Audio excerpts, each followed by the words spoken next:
En fait, très vite, on s'est aperçu qu'on faisait beaucoup de choses qui collaient bien avec l'économie de la fonctionnalité de la coopération.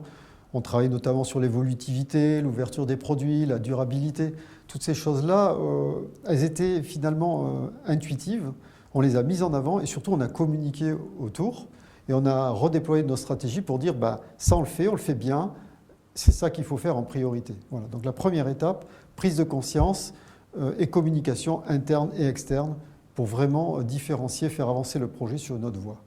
Inconsciemment, j'applique et je m'applique et dans le développement de Sapoval, j'ai toujours mis en place des choses qu'on peut considérer faisant partie des concepts d'économie d'EFC. On faisait plein de choses de manière désordonnée.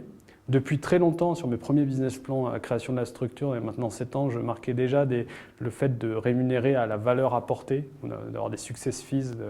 Donc pour moi, c'était quelque chose que j'écrivais toujours dans tous mes projets de développement depuis longtemps, mais que je n'avais jamais mis en application.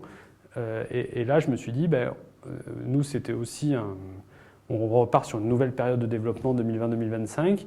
Donc il y avait un double idée. Ce côté, comment changer un peu de business model pour avoir un angle d'attaque différent et être un peu plus percutant et développer notre activité commerciale. Hein.